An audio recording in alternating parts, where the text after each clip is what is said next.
نحمده ونستعينه ونستغفره ونعوذ بالله من شرور أنفسنا ومن سيئات أعمالنا من يهده الله فلا مضل له ومن يضلل فلا هادي له وأشهد أن لا إله إلا الله وحده لا شريك له وأشهد أن محمدا عبده ورسوله يا أيها الذين آمنوا اتقوا الله حق تقاته ولا تموتن إلا وأنتم مسلمون يا أيها الناس اتقوا ربكم الذي خلقكم من نفس واحدة وخلق منها زوجها وبث منهما رجالا كثيرا ونساء واتقوا الله الذي تساءلون به والأرحام إن الله كان عليكم رقيبا يا أيها الذين آمنوا اتقوا الله وقولوا قولا سديدا يصلح لكم أعمالكم ويغفر لكم ذنوبكم ومن يطع الله ورسوله فقد فاز فوزا عظيما أما بعد فإن أصدق الحديث كتاب الله وأحسن الهدي هدي محمد صلى الله عليه وسلم وشر الأمور محدثاتها وكل محدثة بدعة وكل بدعة ضلالة وكل ضلالة في النار. محترم و مکرم حاضرین مجلس، بزرگوں، دوستوں، اسلامی بھائیوں اور پردہ نشین ماں و بہنوں، آج کا ہمارا یہ درس ایک بہت ہی اہم موضوع پر ہے. اس سے پہلے جزوی طور پر بعض دروس میں اس موضوع کے تعلق سے بعض باتیں آپ کے سامنے آئی ہیں، لیکن یہ موضوع ایسا ہے کہ تھوڑی تفصیل کے ساتھ اس بارے میں بیان کرنا ضروری ہے. موضوع ہے ایمان کا چھٹا رکن، تقدیر پر ایمان لانے کا کیا مفہوم و ضابطہ ہے. تقدیر پر ایمان لانا ایمان کا ایک اہم رکن ہے. ایمان کے کل کتنے ارکان ہیں؟ 6 ارکان ہیں. ان میں سے چھٹا رکن ہے تقدیر پر ایمان لانا، چاہے وہ تقدیر اچھی ہو یا بری ہو. عموماً دوسرے ارکان کے بارے میں گفتگو ہوتی ہے، لیکن تقدیر پر گفتگو نہ کے برابر ہوتی ہے. عام لوگ تو چھوڑ دیں، ہم مدرسے کے طلبہ سے بھی، اونچے درجے کے طلبہ سے پوچھتے ہیں، عموماً جواب نہیں دے پاتے، کیونکہ اس موضوع پر گفتگو بہت ہی کم ہوتی ہے. ضرورت ہے کہ دوسرے ارکان کے ساتھ ساتھ اس موضوع پر بھی گفتگو ہو، کیونکہ تقدیر پر اگر ہم ایمان نہ لائیں تو مؤمن نہیں ہو سکتے. اللہ کے رسول صلی اللہ علیہ وسلم نے خصوصی طور پر اس رکن کے بارے میں فرمایا، لا یؤمن المرء حتی یؤمن بالقدر خیرہ و شرہ. رسول اللہ صلی اللہ علیہ وسلم فرماتے ہیں کہ کوئی شخص اس وقت تک مؤمن نہیں ہو سکتا جب تک کہ تقدیر کی اچھائی یا برائی پر ایمان نہ لائے. اگر کسی کی تقدیر پر اچھائی ہو چاہے برائی ہو، ایمان نہ ہو، وہ شخص مؤمن نہیں ہو سکتا، اس کے ایمان کا تصور نہیں کیا جا سکتا ہے. رسول اللہ صلی اللہ علیہ وسلم نے اپنی زندگی میں جن عظیم فتنوں کے بارے میں نام لے کر صراحت کے ساتھ اپنی امت کو تنبیہ کی تھی کہ یہ فتنے آئیں گے، یہ فتنے آئیں گے، ان میں سے ایک فتنہ تقدیر کے انکار کا فتنہ تھا. خود رسول اللہ صلی اللہ علیہ وسلم نے اپنی زندگی میں صحابہ اکرام کو یہ تعلیم دی تھی کہ جو فتنے میرے بعد دنیا میں ظاہر ہوں گے، ان میں سے ایک فتنہ کیا ہوگا؟ کچھ لوگ ایسے آئیں گے میری امت میں جو تقدیر کا انکار کریں گے. اور اللہ کے رسول صلی اللہ علیہ وسلم کی وفات کے چند سالوں کے بعد ہی صحابہ اکرام دنیا میں موجود تھے، یہ فتنہ ظاہر ہو گیا. یہ فتنہ کہاں سے ظاہر ہوا؟ آپ صحیح مسلم اٹھائیں، پہلی حدیث صحیح مسلم کے اندر اسی فتنے کے متعلق ہے. جو پہلی حدیث ہے صحیح مسلم میں، اس میں اس فتنے کا تذکرہ ہے. 2 جلیل القدر تابعی ہیں، ایک کا نام ہے یحییٰ بن یعمر اور ایک کا نام ہے حمید بن عبد الرحمن الحمیری. یہ دونوں علماء تابعین میں سے ہیں، انتہائی عظیم مقام و مرتبہ دونوں کا. صحیح مسلم کے اندر ان کی احادیث مروی ہے، اسی سے آپ ان کے علم و فضل کا اندازہ لگا سکتے ہیں کہ کس مقام پر فائز تھے. یہ دونوں تابعی آتے ہیں کہاں سے؟ بصرہ سے، مکہ مکرمہ، یا تو حج کی نیت سے یا پھر عمرے کی نیت سے، اور ساتھ میں ایک اہم مقصد لے کر آئے ہوئے ہیں. آپس میں گفتگو کرتے ہیں مسجد حرام کے بغل میں، کاش کہ یہاں کوئی صحابی رسول مل جاتے تو ہمارے علاقے میں جو فتنہ ظاہر ہوا ہے اس فتنے کے بارے میں ہم ان سے پوچھتے. اسی دوران وہ دیکھتے ہیں کہ عبداللہ بن عمر رضی اللہ تعالیٰ عنہ، انتہائی جلیل القدر صحابی رسول عبداللہ بن عمر رضی اللہ تعالیٰ عنہ مسجد حرام کے اندر داخل ہو رہے ہیں. یہ دونوں لپکتے ہیں، ایک ان کے دائیں ایک ان کے بائیں جانب ہو جاتے ہیں، اور دونوں کہتے ہیں کہ اے ابو عبد الرحمن، یہ عبداللہ بن عمر رضی اللہ تعالیٰ عنہ کی کنیت ہے، اے ابو عبد الرحمن، ہمارے علاقے میں معبد الجہنی نام کا باضابطہ نام لے کر اس فتین کا، اس بدعتی کا عبداللہ بن عمر رضی اللہ تعالیٰ عنہ سے پوچھ رہے ہیں کہ معبد الجہنی نام کا ایک شخص ظاہر ہوا ہے، اس کے ساتھ اور کچھ لوگ ہیں، ان کی صفت کیا ہے؟ قرآن میں مشغول رہتے ہیں اور علم کی باتیں بھی کرتے ہیں، لیکن وہ کہتے ہیں ان الامر انوف واللہ قدر، تقدیر نام کی کوئی چیز نہیں ہے، اور کسی چیز کا علم اللہ تعالیٰ کو کب ہوتا ہے؟ جب وہ چیز واقع ہو جاتی ہے، بعد میں اللہ تعالیٰ کو پتہ چلتا ہے، پہلے سے اللہ کو علم نہیں ہوتا. نعوذ باللہ من ذلک، یہ کفریہ کلمہ ہے. اگر کوئی شخص کہے کہ اللہ رب العالمین کو پہلے سے اس چیز کا علم نہیں تھا، واقع ہونے کے بعد علم ہوا، تو ایسا بندہ کافر ہو جائے گا. یہ کفریہ کلمہ ہے، اللہ رب العالمین کے علم کا انکار کر رہا ہے. جب ان دونوں نے بیان کیا کہ معبد الجوہنی اور ان کے حوالی موالی جو ہے وہ یہ عقیدہ لوگوں میں پرچار کرنا شروع کر دیا ہے، تو عبداللہ بن عمر رضی اللہ تعالیٰ عنہ کا ریئیکشن کیا ہے؟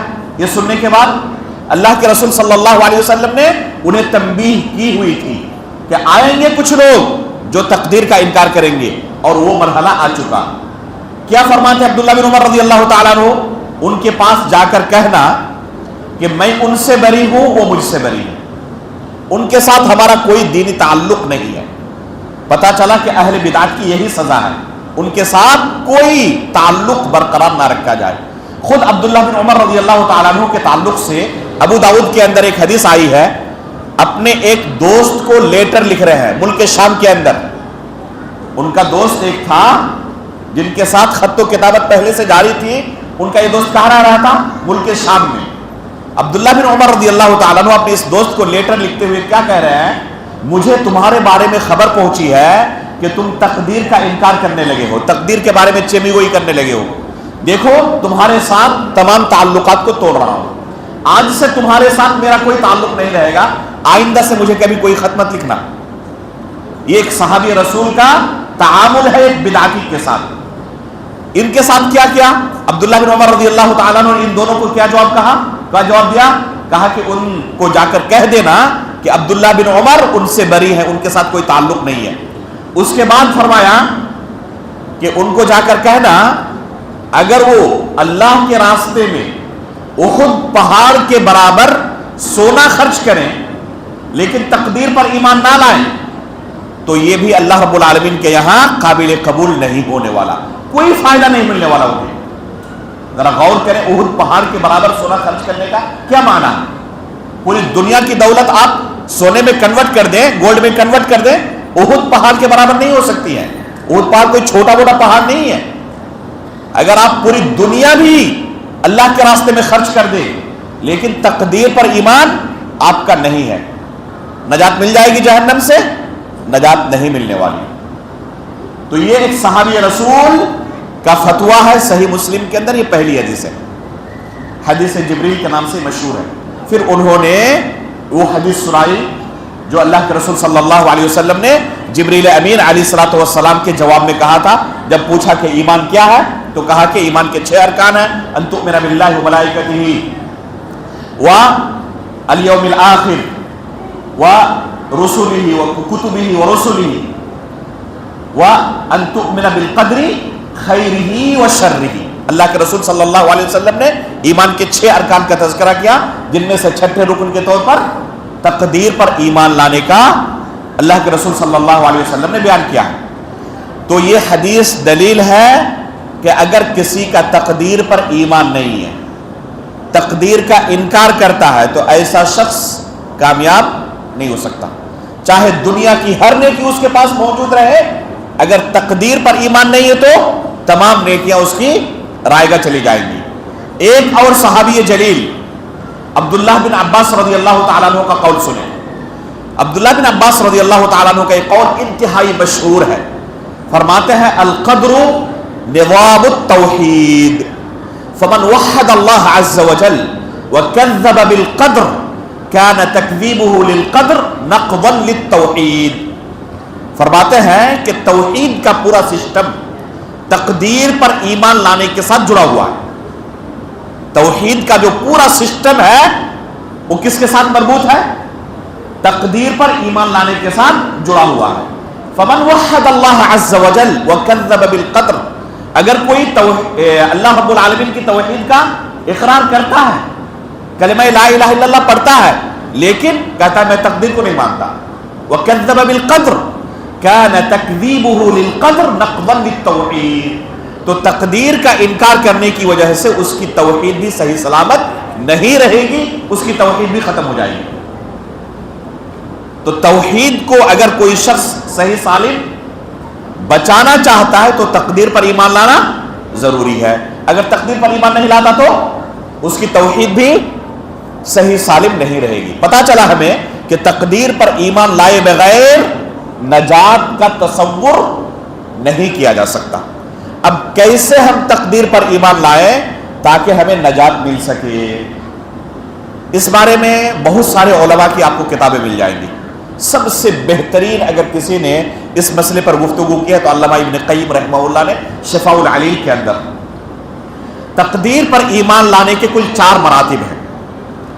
اگر ان 4 مراتب پر آپ ایمان لاتے ہیں تو گویا کہ تقدیر پر آپ کا ایمان ہے، اور ان میں سے کسی ایک مرتبے کا انکار کرتے ہیں تو آپ کا شمار کن میں ہوگا؟ تقدیر کا انکار کرنے والوں میں. اور تقدیر کا انکار کرنے والا کبھی نجات نہیں پا سکتا.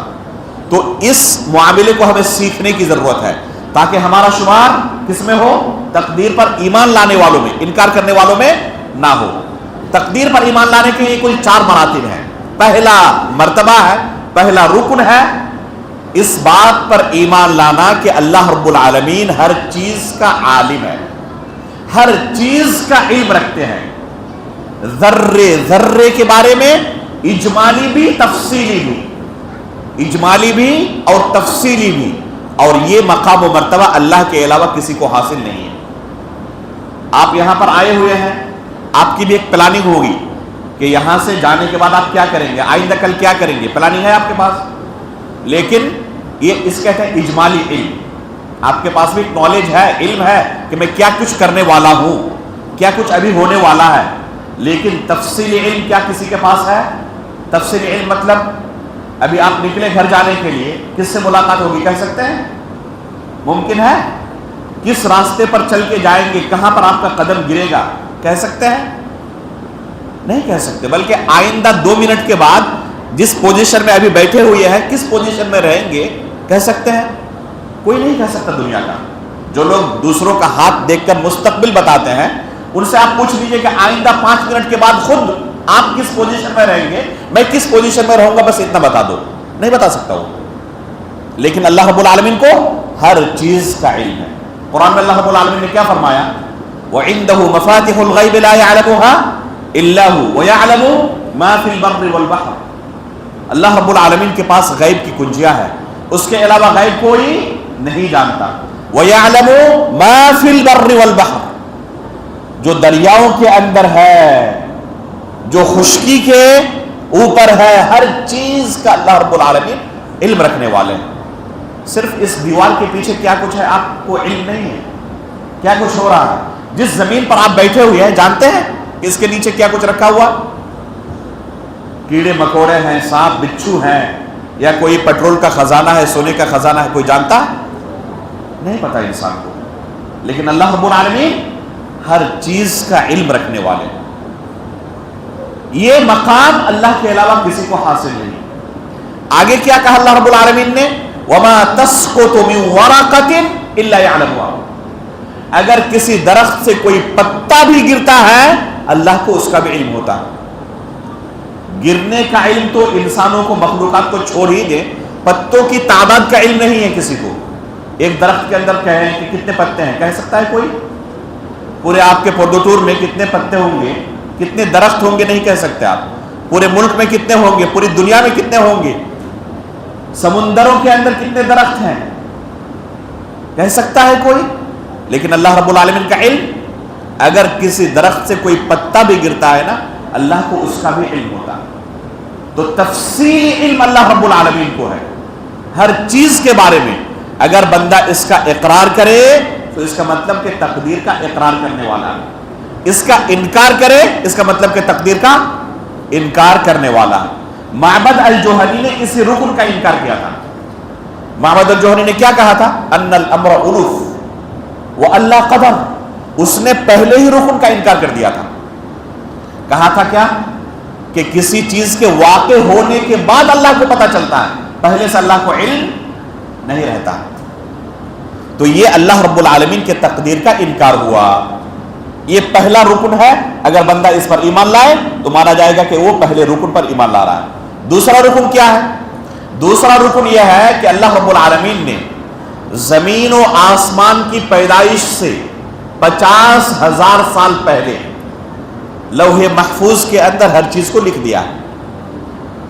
دوبارہ دہراؤں، اللہ رب العالمین نے زمین و آسمان کی تخلیق سے 50,000 سال پہلے لوح محفوظ کے اندر ہر چیز کو لکھ دیا ہے۔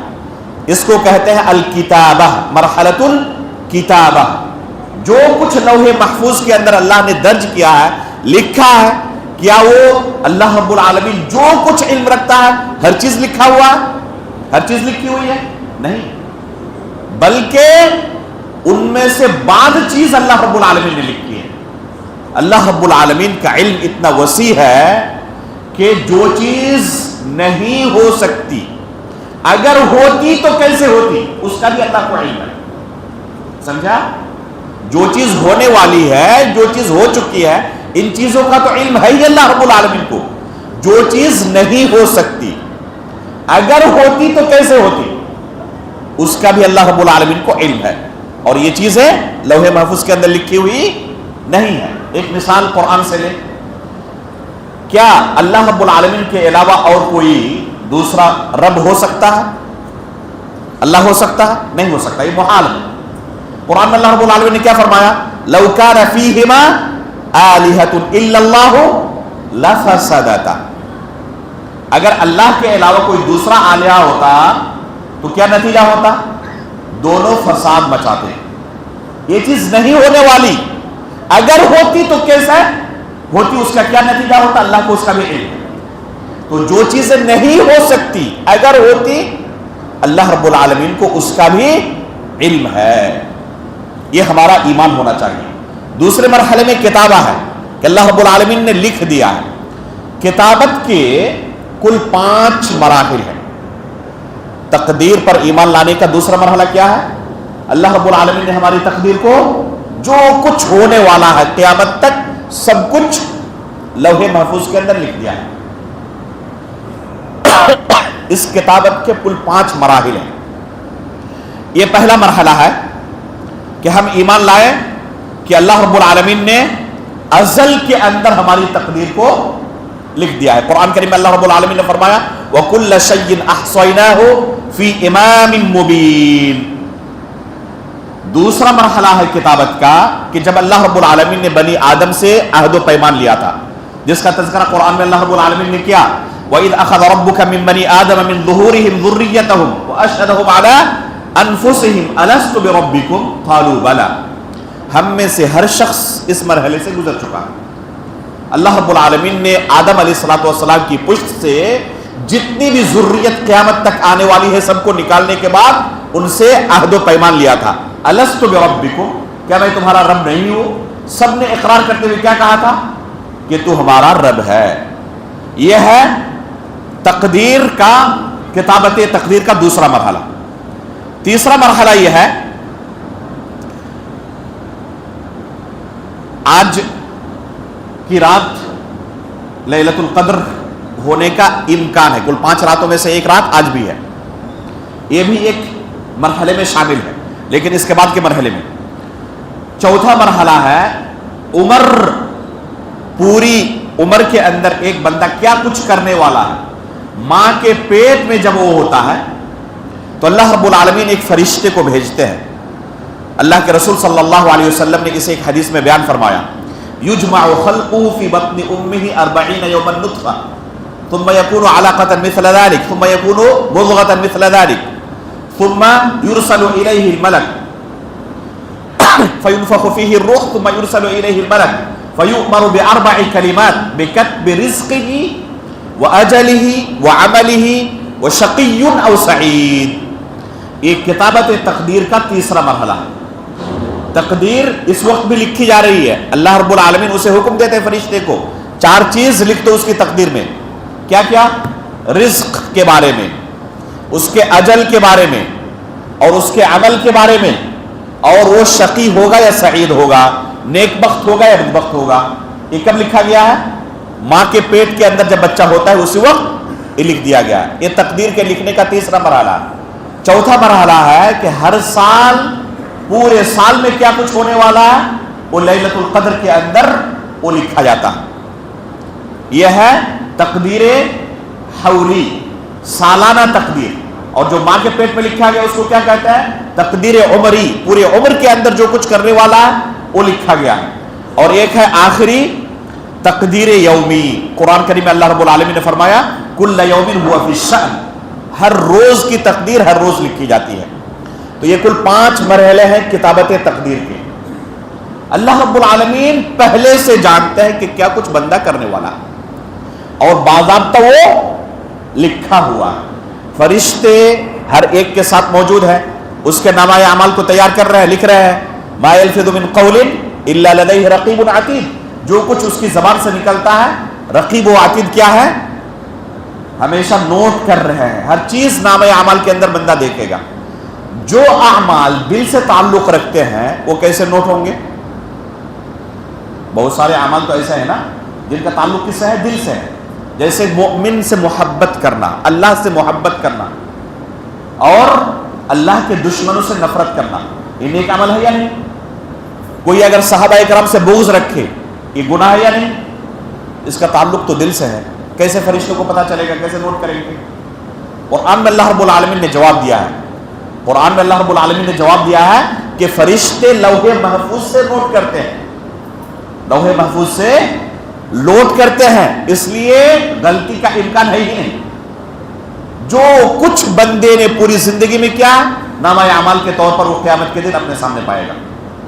تو یہ دوسرا مرحلہ ہے تقدیر پر ایمان لانے کا.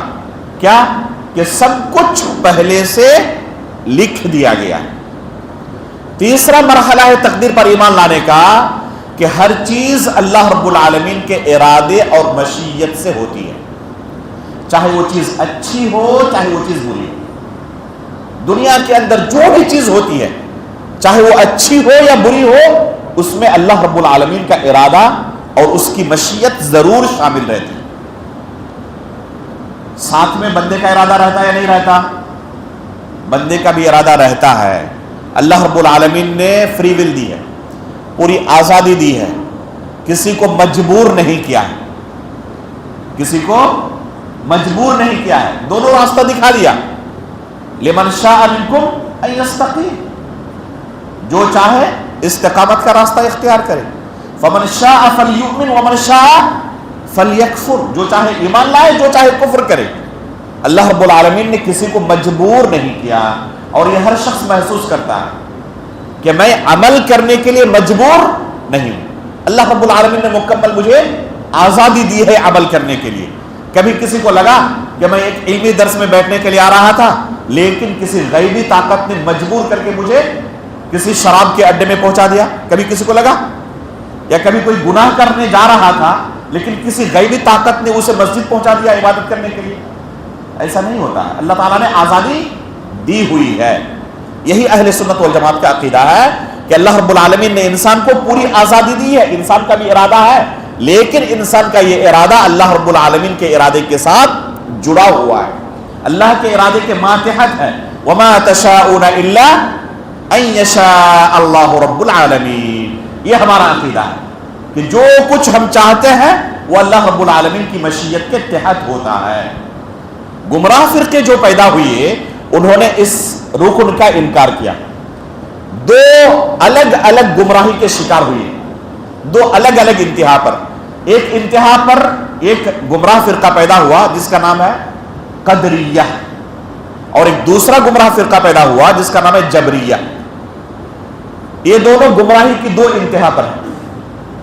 قدریہ نام کا جو گمراہ فرقہ ہے یہ کیا کہتے ہیں کہ انسان کو مکمل آزادی حاصل ہے گناہ نیکی کرنے کے لیے، اللہ کے ارادے کا کوئی دخل ہی نہیں ہے، اس میں اللہ کے ارادے کا کوئی دخل نہیں ہے. تو انہوں نے انکار کیا اللہ رب العالمین کے ارادے کا، اس لیے ان کا شمار کس میں ہوگا؟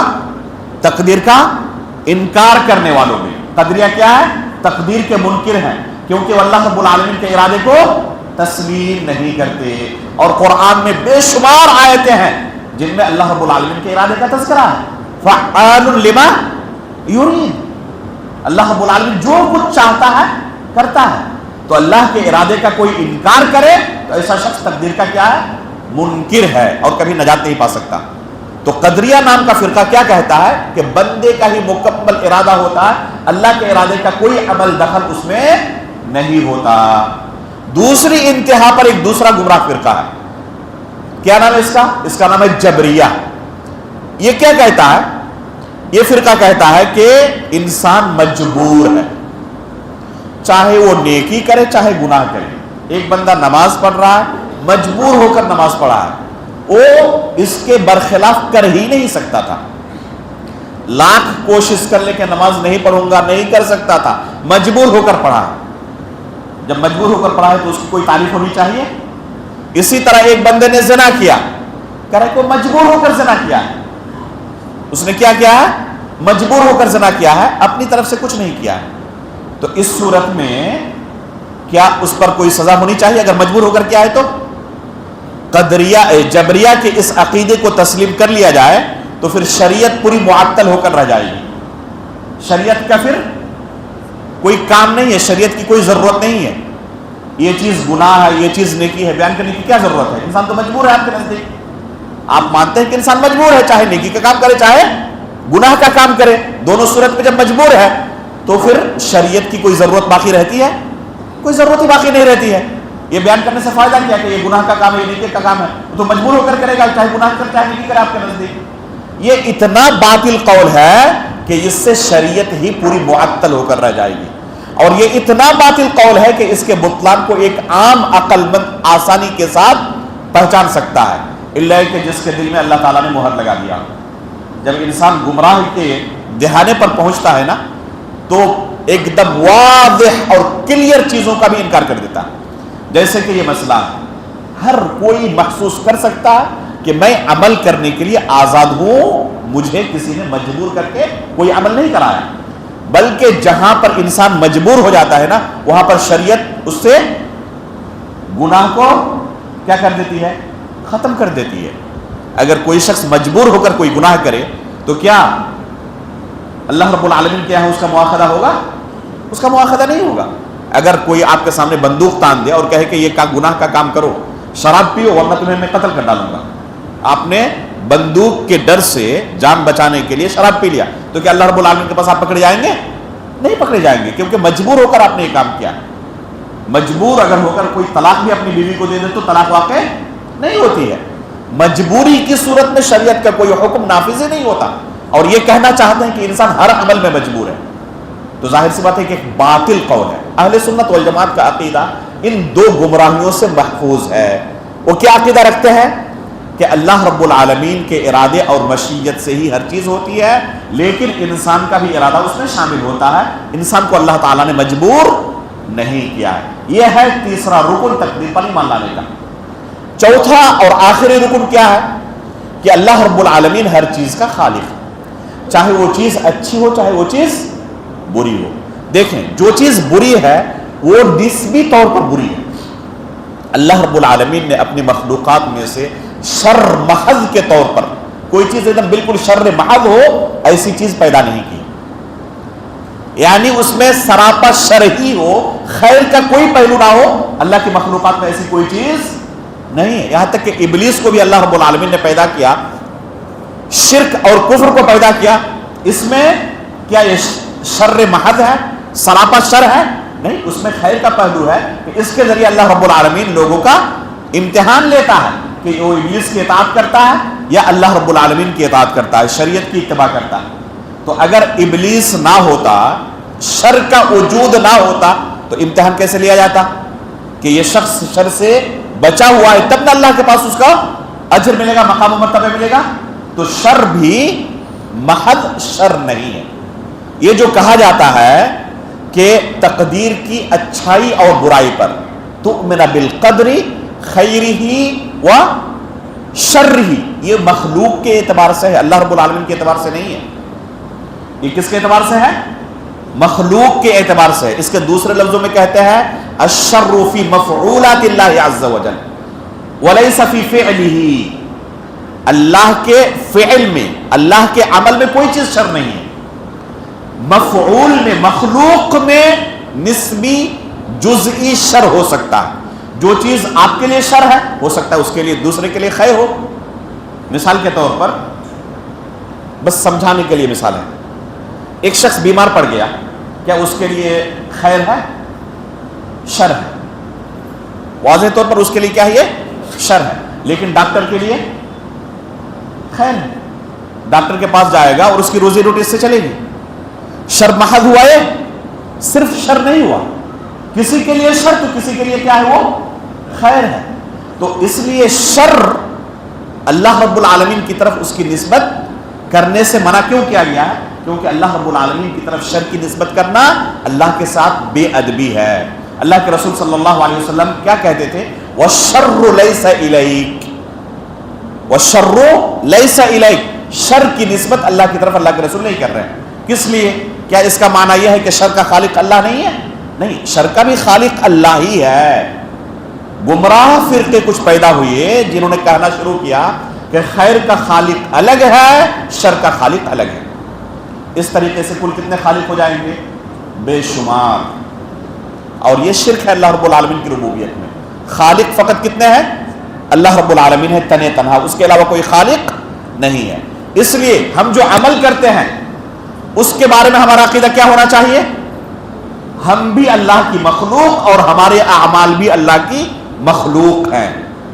ہم بھی اللہ کی مخلوق ہیں، اللہ نے ہمیں بھی پیدا کیا ہے، اور ہم جو عمل کرتے ہیں چاہے وہ خیر کا ہو چاہے شر کا ہو، اسے بھی اللہ تعالیٰ نے پیدا کیا ہے۔ البتہ فاعل ہم ہیں، فاعل کام کرنے والے ہم ہیں، لیکن پیدا کرنے والے اللہ رب العالمین ہے۔ قرآن میں اللہ تعالیٰ نے فرمایا وَاللَّهُ خَلَقَكُمْ وَمَا تَعْمَلُونَ، اللہ تعالیٰ نے تمہیں بھی پیدا کیا اور جو تم عمل کرتے ہو اس عمل کو بھی اللہ تعالیٰ نے پیدا کیا۔ لہذا شر کی تخلیق کا انکار کرنا، یا ملحدین کی طرف سے آپ سنتے ہوں گے وہ کہتے ہیں کہ اگر اللہ موجود ہوتے تو یہ شر اتنا کیوں موجود ہے، اتنی برائیاں کیوں پائی جاتی ہیں؟ آپ نے ابھی جو ڈیبیٹ ہوا جاوید اختر کا، اس میں بھی یہ نقطہ دیکھا ہوگا۔ کیا کہہ رہے تھے کہ غزہ کے اندر 2-3 سال کی چھوٹی چھوٹی بچیوں کو اس طرح سے قتل کیا گیا، ان کے ساتھ ریپ کیا گیا اور کیا کچھ کیا گیا، تو کیا اللہ اگر موجود ہوتے تو یہ چیز قبول کر سکتے تھے؟ اس کا مطلب کہ اللہ کا وجود نہیں ہے، نعوذ باللہ من ذالک۔ وہ شر کے وجود کو اللہ کے عدم وجود کی دلیل کے طور پر پیش کر رہا ہے۔ یہ اللہ رب العالمین کے وجود کی دلیل ہے، عدم وجود کی نہیں۔ کیسے؟ شر کیا صرف شر ہی موجود ہے یا خیر بھی موجود ہے؟ ساتھ میں خیر بھی موجود ہے۔ تو جب آپ شر کو اللہ کے عدم وجود کی دلیل مان رہے ہیں تو خیر کو اللہ کے وجود کی دلیل مانیے پھر۔ اور یہ ملحد تسلیم نہیں کرتا کہ اللہ رب العالمین موجود ہے، اس لیے وہ بھاگ نہیں پائے گا۔ اگر اس کی بات 1 منٹ کے لیے مان بھی لی جائے کہ چلو ہم مان لیتے 1 منٹ کے لیے فرضی طور پر کہ شر اس بات کی دلیل ہے کہ اللہ کا وجود نہیں، نعوذ باللہ من ذالک، تو جو خیر ہے وہ کس بات کی دلیل ہے پھر؟ خود آپ کے بقول وہ اللہ کے وجود کی دلیل ہے پھر۔ تو آپ تسلیم کر لیں کہ خیر موجود ہے اور اکثر خیر ہی موجود ہے، تو آپ پھر اللہ رب العالمین کو جن کو تسلیم کریں۔ ہمارا بحیثیت مسلمان کیا عقیدہ ہے؟ خیر کا ہو چاہے شر کا ہو، دونوں کا خالق اللہ رب العالمین ہے، اور یہ شر بندوں کے لحاظ سے ہے، اللہ رب العالمین کے لحاظ سے نہیں ہے۔ اب اگر کوئی کہے کہ ہمارے ساتھ یہ شر ہو گیا تو کیوں ہوا، یہ نہیں ہونا چاہیے تھا، تو انسان اپنی چھوٹی عقل سے اللہ کی تقدیر پر اعتراض کر رہا، اللہ کے فیصلے پر اعتراض کر رہا۔ اس کے پاس کتنی عقل ہے؟ انتہائی ناقص محدود عقل ہے، اور اس ناقص محدود عقل سے اللہ کے فیصلے پر اعتراض کر رہا کہ ایسا کیوں ہوا، اس طرح ہوتا تو زیادہ بہتر تھا۔ اسے آپ ایک دوسری مثال سے سمجھیں۔ دنیا کے اندر بھی ہم جس معاشرے میں زندگی گزار رہے ہیں، ہر ایک کو ہر ایک کے عمل میں اعتراض کرنے کا حق نہیں ملتا ہے۔ ایک ڈاکٹر ہے، بڑا ماہر ہے اپنے فیلڈ کے اندر، ٹھیک ہے، ایک مریض کو وہ آپریشن تھیٹر میں لے جا رہے ہیں اور کہہ رہے ہیں کہ اس مریض کو بچانے کا بس یہی ایک راستہ بچا ہوا کہ اس کو ابھی آپریشن کرنا پڑے گا، اس کے ہاتھ کا آپریشن کرنا پڑے گا۔ اب اگر وہاں پر ایک عام آدمی جا کر، یا کوئی انجینئر جا کر، کوئی وکیل جا کر، سپریم کورٹ کا جج جا کر، جو ڈاکٹر نہیں ہے، وہ اس میدان کے بارے میں کچھ نہیں جانتا، جا کر کہے کہ اس کو آپ آپریشن نہ کریں، دوسرے طریقے سے ٹریٹمنٹ کریں، تو کیا یہ ڈاکٹروں کی ٹیم جو ڈاکٹر نہیں ہے ان کی بات مان لے گی؟ نہیں مانے گی۔ پوری دنیا کے لوگوں کے سامنے بھی اگر وہ چیخے چلائے کہ یہ لوگ غلط کر رہے ہیں، میں صحیح کہہ رہا ہوں، کوئی اس کی بات سنے گا؟ نہیں سنے گا۔ ایک انجینئر ہے، ایک پل تعمیر کر رہے ہیں اور وہ کہہ رہے ہیں کہ یہی سب سے بہترین اس کی ڈیزائن ہے، ایک عام آدمی جا کے کہہ رہا میرے خیال سے یہ درست نہیں ہے، اس طرح نہیں، اس طرح کرنا چاہیے، مان لیں گے وہ؟ آپ کا ایک چھوٹا سا بیٹا ہے 5 سال کا 6 سال کا، آپ گھر بنا رہے ہیں، وہ کہہ رہا ہے آپ صحیح طریقے سے گھر نہیں بنا رہے ہیں، میری رائے کے مطابق یہاں پہ کچن ہونا چاہیے، یہاں پہ باتھ روم ہونا چاہیے، اب مان لیں گے اس چھوٹے بچے کی بات؟ کوئی دنیا کا مانے گا؟ اب کیا کہیں گے کہ بیٹے ابھی تمہارے پاس چھوٹی سی عقل ہے، تم ابھی دنیا نہیں دیکھے ہو، میری عمر کو پہنچ جاؤ گے تب پھر بات کر سکتے ہو، ابھی تم اس معاملے میں تمہیں بات کرنا زیب نہیں دیتا ہے۔ یہ چیز ایسی ہے، بدیہی ہے کہ ہر شخص اسے سمجھتا ہے یا نہیں سمجھتا کہ چھوٹی عقل والے کو کوئی حق نہیں پہنچتا بڑی عقل والے کے عمل پر اعتراض کرنے کا۔ اب دیکھیں کہ بندہ جب اللہ رب العالمین کے فیصلے پر اعتراض کرتا ہے کہ اس کو کیوں غریب بنایا، اسے اندھا کیوں بنایا، اسے لنگڑا کیوں بنایا، اسے کوما کے اندر کیوں پھینک دیا اللہ تعالیٰ نے، تو کیا کہہ رہا ہے دوسرے لفظوں میں؟ چھوٹی عقل لے کر اللہ کے فیصلے پر اعتراض کر رہا ہے، حالانکہ خود اپنی عملی زندگی میں جب اس کے کام میں کوئی دوسرا دخل دیتا ہے چھوٹی عقل والا تو اس کی کوئی اہمیت نہیں دیتا ہو، اگر تم کیا جانتے ہو، مجھ سے زیادہ جانتے ہو، اس میدان کا میں کیا ہوں، اسپیشلسٹ ہوں، مجھ سے زیادہ تم تھوڑے جانتے ہو۔ لیکن وہی بندہ جب اللہ کی تقدیر پر اعتراض کرتا ہے تو اس چیز کو بھول جاتا ہے۔ لہذا حقیقت میں اگر بندہ سمجھ لے اس چیز کو تو کبھی اللہ کی تقدیر پر اعتراض نہیں کر سکتا۔ اللہ رب العالمین بہتر جانتا ہے تم سے، بلکہ اللہ رب العالمین اگر تقدیر کو یعنی مستقبل کو کھول دے تمہارے لیے تو ہر بندہ، مومن بندہ اپنے لیے وہی اختیار کرے گا جو اللہ رب العالمین نے اس کے لیے اختیار کیا۔ تو یہ کل تقدیر پر ایمان لانے کے 4 مراتب ہے، سمجھ گئے اچھی طرح سے؟ اگر اس طریقے سے آپ کا ایمان ہے تو آپ تقدیر پر ایمان لانے والوں میں سے، اور اس طریقے سے آپ کا ایمان نہیں ہے تو گویا کہ آپ کا شمار کس میں سے ہوگا؟ تقدیر کا انکار کرنے والوں میں، اور تقدیر کے انکار کرنے والوں کو کبھی نجات نہیں مل سکتی۔ کیا 4 مراتب ہوئے؟ پہلا، اللہ رب العالمین ہر چیز کا علم رکھنے والا، ذرے ذرے کا، اجمالی اور تفصیلی ہر طرح کا، یہاں تک کہ جو چیزیں نہیں ہیں اگر ہوتی تو کیسے ہوتی ان کا بھی اللہ رب العالمین کو علم ہے، یہ پہلا مرتبہ۔ دوسرا مرتبہ کیا ہے؟ کتابت، تقدیر کی کتابت کا، کہ اللہ رب العالمین نے پہلے سب کچھ لکھ دیا ہے۔ تیسرا کیا ہے؟ ارادہ اور مشیت کا، کہ ہر چیز اللہ کے ارادے اور مشیت سے جڑی ہوئی ہے اور بندے کو بھی اللہ تعالیٰ نے اختیار دیا ہے۔ اور چوتھا کیا ہے؟ ہر چیز کا خالق اللہ رب العالمین ہے، چاہے وہ چیز اچھی ہو چاہے وہ چیز بری ہو۔ یہ 4 مراتب اچھی طرح ذہن نشین کر لیں، لکھ لیں تاکہ بعد میں بھول نہ جائیں۔ اگر اس طریقے سے آپ کا ایمان ہے تو تقدیر پر ایمان لانے والوں میں آپ کا شمار ہوگا۔ ان میں سے کسی ایک رکن کا انکار کرے بندہ تو تقدیر کا اسے منکر سمجھا جائے گا، اور تقدیر کا منکر کبھی نجات نہیں پا سکتا۔ اب کچھ وسوسے لوگوں کے ذہن میں شیطان ڈالتے رہتا ہے تقدیر کے مسئلے کو لے کر۔ کوئی بھی وسوسہ کبھی ذہن میں آئے ہمیشہ دو چیز ذہن میں رکھیں، ہر وسوسے کا علاج ہے یہ۔ پہلی چیز یہ کہ اللہ رب العالمین نے ہمیں ہر عمل کے کرنے کا مکمل اختیار دیا ہے، مجبور نہیں کیا ہے۔ آج سے اگر ہم تمام گناہوں سے توبہ کر لیں اور نئی زندگی شروع کریں نیکی کی، کہ آج سے اللہ کی نافرمانی نہیں کریں گے، تو توبہ کرنے کے ساتھ کیا ہو جاتا ہے؟ پوری فائل گناہوں کی ڈیلیٹ ہو جاتی ہے، ختم کر دیتے ہیں اللہ رب العالمین۔ نئی زندگی شروع کریں۔ اللہ رب العالمین نے آگے آپ اگر نیک عمل کرنا چاہتے تو مجبور کر کے آپ کو گناہ نہیں کرائے اللہ رب العالمین۔ اللہ رب العالمین آپ کو پوری آزادی دی ہوئی ہے، آپ نیک عمل کر کے اپنے آپ کو اچھا بنا سکتے ہیں، جنت کا حقدار بنا سکتے ہیں۔ یہ پہلی چیز۔ دوسری چیز یہ ہے کہ اللہ رب العالمین ظالم نہیں ہے۔ اللہ رب العالمین ظالم نہیں ہے۔ ایسا نہیں ہو سکتا کہ آپ کیا کریں، نیک عمل کرتے رہے زندگی بھر اور اس کے بعد بھی اللہ تعالیٰ آپ کو کیا کرے؟ جہنم میں داخل کر دے۔ ایسا نہیں ہوگا۔ یہ تو ہو سکتا ہے کہ آپ گناہ کریں اور توحید کی برکت کی وجہ سے اللہ رب العالمین تمام گناہوں کو معاف کر کے آپ کو ڈائریکٹ جنت میں داخل کرے، لیکن ایسا نہیں ہوگا کہ آپ نے زندگی بھر نیکی کی، اس کے باوجود اللہ تعالیٰ نے تمام نیکیوں کو برباد کر کے آپ کو جہنم میں داخل کر دیا۔ اللہ رب العالمین ایسا نہیں کرنے والا۔ ایک حدیث ہے جس حدیث کے سلسلے میں بعض لوگوں کے ذہن میں اشکال آتا ہے، اور یہ حدیث بالکل صحیح حدیث ہے، صحیحین کے اندر یہ حدیث موجود ہے۔ کیا حدیث ہے وہ؟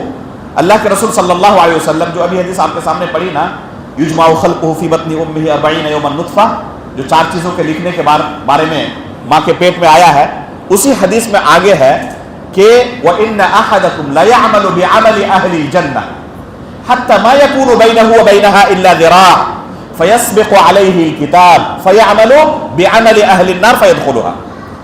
تم میں سے ایک شخص ایسا ہوتا ہے کیا کہ جنتیوں والا عمل کرتا ہے، زندگی بھر اس نے جنتیوں والا عمل کیا، حتی ما یکون بینہ وبینہا الا ذراع، یہاں تک کہ اس کے درمیان اور جنت کے درمیان کتنا فاصلہ باقی رہ گیا؟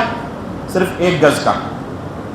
فیعمل بعمل اہل النار فیدخلوها، اور جب اتنا فاصلہ باقی رہ گیا تھا 1 گز کا، تو اس وقت کوئی جہنمی والا عمل کرتا ہے اور جہنم میں داخل ہو جاتا ہے۔ اسی کے برعکس ایک بندہ زندگی بھر جہنم والا عمل کرتا ہے، یہاں تک کہ جہنم اور اس کے درمیان صرف 1 گز کا فاصلہ رہتا ہے، آخر میں کوئی جنتی والا عمل کر کے جنت میں داخل ہو جاتا ہے۔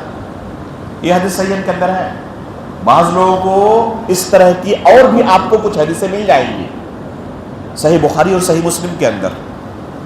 اس لیے میں نے کہا کہ کبھی بھی کوئی آپ کے ذہن میں اشکال آئے تو علاج یہی ہے، اس حدیث کا اگر کوئی بھی شخص سنے تو کہے پھر عمل کر کے فائدہ کیا ہے؟ پہلے ہی جب کچھ لکھ دیا گیا ہے، فَيَسْبِقُ عَلَيْهِ الْكِتَابِ، اللہ کے رسول نے فرمایا کہ تقدیر سبقت کر جاتی ہے، آخر میں جنتی والا عمل کر کے جنت میں داخل ہوتا، آخر میں جہنم والا عمل کر کے جہنم میں داخل ہو جاتا، پھر عمل کر کے فائدہ کیا؟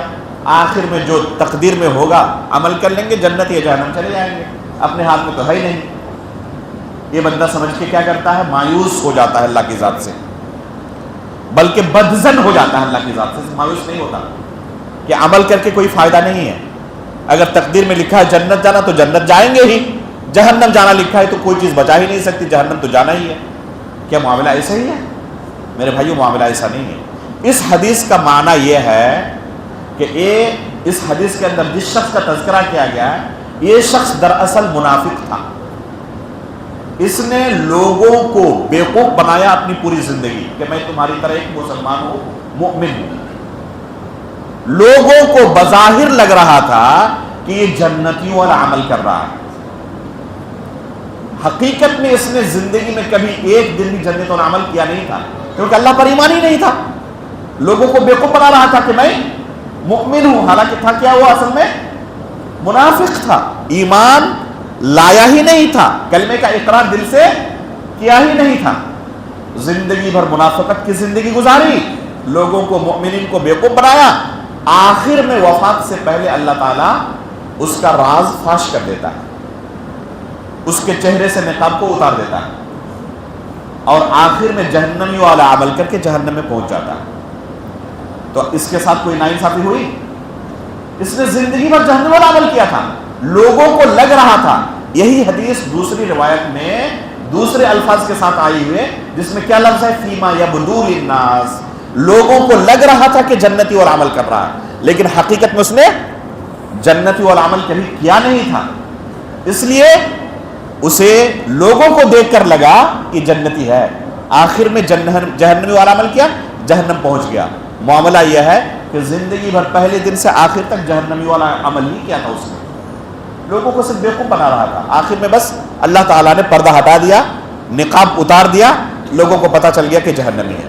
ایک شخص کے بارے میں اللہ کے رسول صلی اللہ علیہ وسلم کے زمانے میں ملتا ہے، صحیح بخاری کے اندر، ایک جنگ میں بڑی بہادری کے ساتھ، بے جگری کے ساتھ لڑ رہا تھا، جہاں سے داخل ہوتا دشمنوں کا صفائی کر کے نکل جاتا۔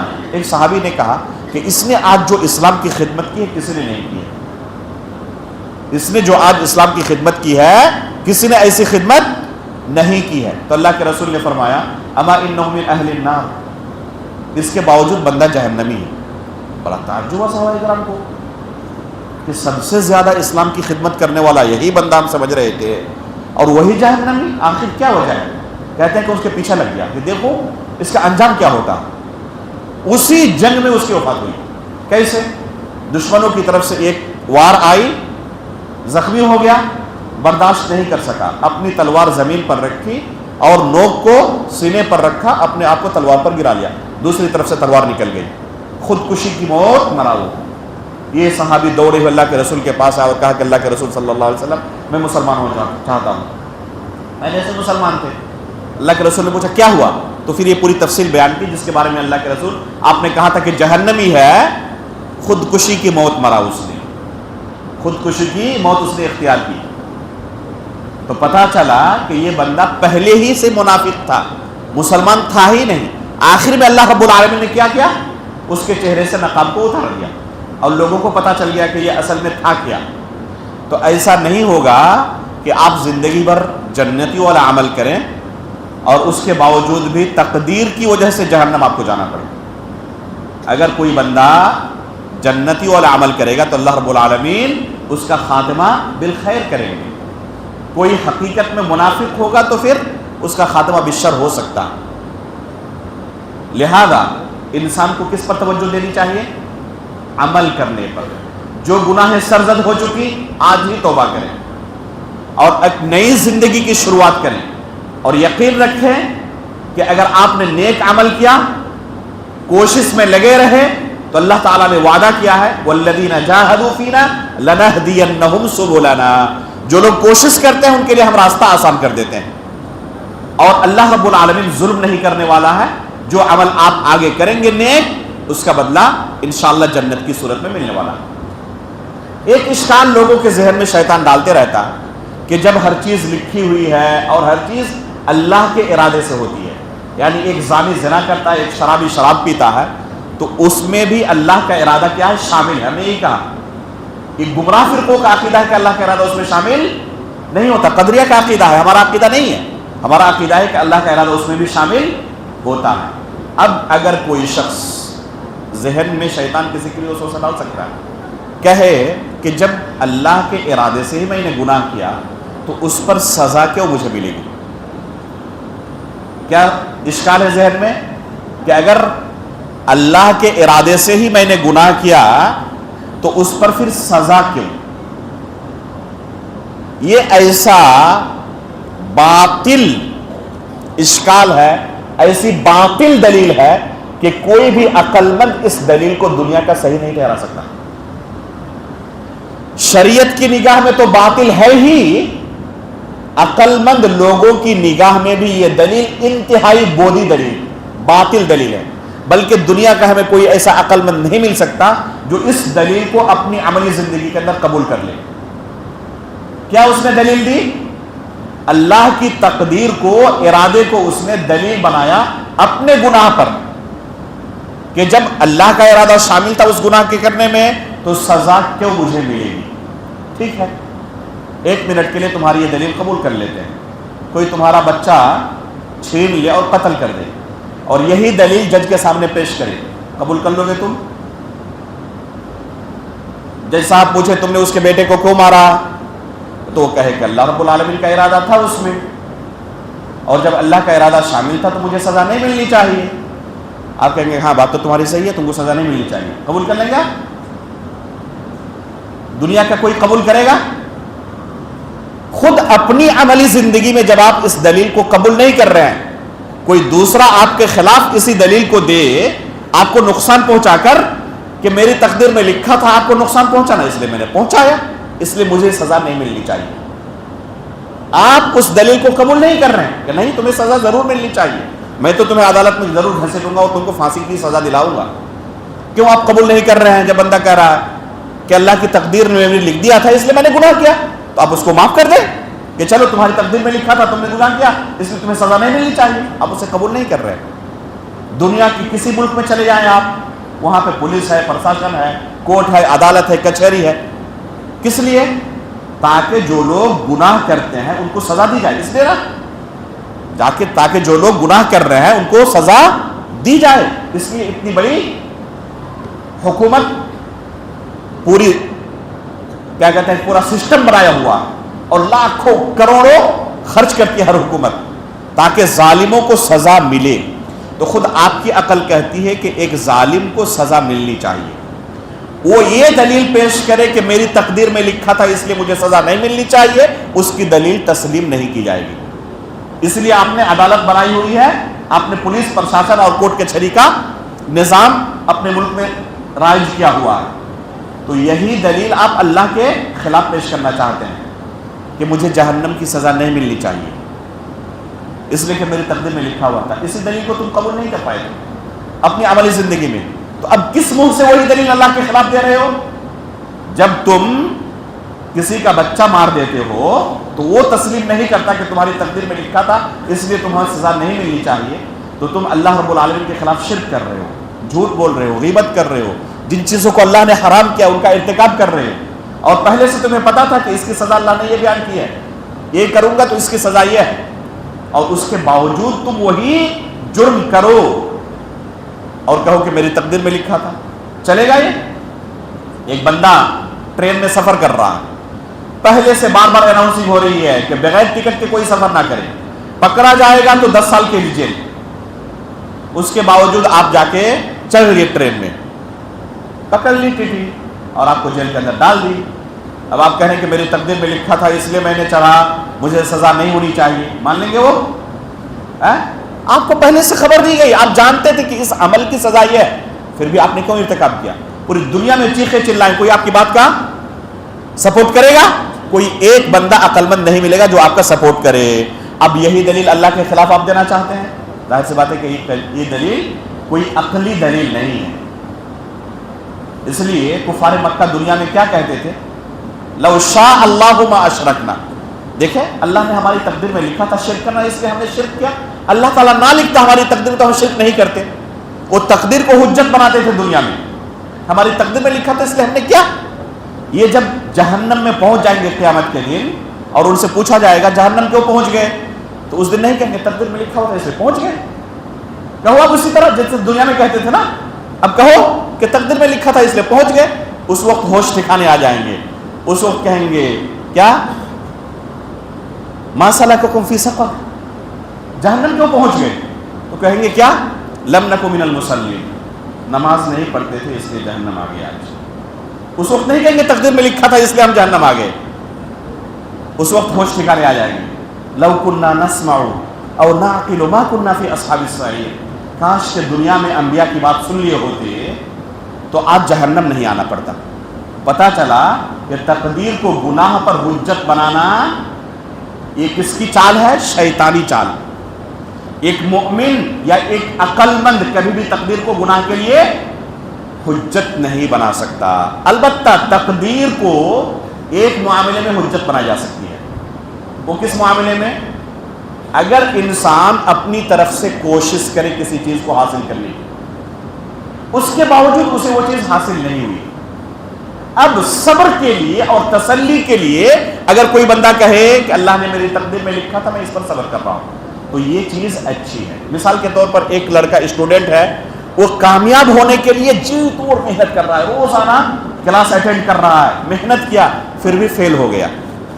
اب وہ کہے کہ میری تقدیر میں لکھا تھا، اپنی طرف سے تو میں نے کوشش کی لیکن فیل ہو گیا. ایک شخص روڈ کے اندر ایکسیڈنٹ ہو گیا، پیر اس کا کٹ گیا، کہے کہ میری تقدیر میں لکھا تھا اس لیے تو ایسے موقع پر تقدیر کو اگر کوئی حجت بنائے تو درست ہے، لیکن کوئی گناہ کرے اور کہے میری تقدیر میں لکھا تھا، ایک بندہ زنا کر رہا ہے، شراب پی رہا ہے اور کہے میری تقدیر میں لکھا تھا اس لیے میں نے گناہ کیا، اس کی بات مانی جائے گی؟ عمر فاروق رضی اللہ تعالیٰ عنہ کی عدالت میں ایک شخص کو لایا گیا چوری کے الزام میں، تو اس نے یہی دلیل پیش کی میری تقدیر میں لکھا تھا چوری کرنا، اس لیے کیا؟ تو کیا جواب دیا عمر فاروق رضی اللہ تعالیٰ عنہ نے؟ ابھی جو تمہارا ہاتھ کاٹیں گے نا یہ بھی تقدیر میں لکھا ہوا ہے، ابھی تمہارا ہاتھ کاٹنے والے ہیں ہم، یہ بھی تقدیر میں لکھا ہے، ایسا نہیں کہ تقدیر سے خارج ہے، اس لیے اس پر صبر کرو اب تم۔ تو کیا پتا چلا؟ گناہ پر تقدیر کو حجت نہیں بنا سکتے۔ تقدیر کو حجت کب بنائیں گے؟ اپنی طرف سے محنت کرنے کے باوجود بھی اپنی مرضی کے مطابق نتیجہ نہ ملے، کوئی مصیبت ہماری زندگی میں آ پڑے، اس وقت تسلی کے طور پر تقدیر کو حجت بنا سکتے ہیں کہ ہم صبر کرتے ہیں اللہ رب العالمین کی تقدیر پر اور اس پر ہم راضی ہیں۔ قرآن میں اللہ رب العالمین نے اسی چیز کا تذکرہ کیا، فاصبر ان وعد اللہ حق واستغفر لذنبک، دو چیز کا اللہ نے تذکرہ کیا، صبر کا بھی اور استغفار کا بھی۔ صبر کب؟ جب تمہاری زندگی میں کوئی مصیبت آ پڑے اس وقت صبر کرو، لیکن گناہ کرنے کے بعد مت کہو کہ ہم صبر کر رہے ہیں، اس وقت استغفار کرو، یہ تمہارا جرم ہے کہ اللہ ہم سے گناہ سرزد ہو گیا ہے تو ہمیں معاف کر دے۔ تو یہ چند اہم احکام و مسائل کے تقدیر سے متعلق اللہ رب العالمین سے ہم دعا کرتے ہیں کہ اللہ رب العالمین اس طرح کے دینی مسائل کو ہمیں سمجھنے کی اور اہل سنت والجماعت کے مطابق عقیدہ اختیار کرنے کی توفیق عطا فرمائے۔ اللہ رب العالمین تقدیر کا انکار کرنے والوں سے ہمیں بچائے۔ اللہ رب العالمین اہل سنت والجماعت کے عقیدے پر آخری سانس تک ہمیں قائم و دائم رہنے کی توفیق عطا فرمائے۔ ایمان کی حالت پر ہماری وفات ہو، نبیین، صدیقین، شہداء و صالحین کے ساتھ ہمارا حشر ہو، آمین۔ تقبل رب العالمین، وصلی اللہ علی نبینا محمد۔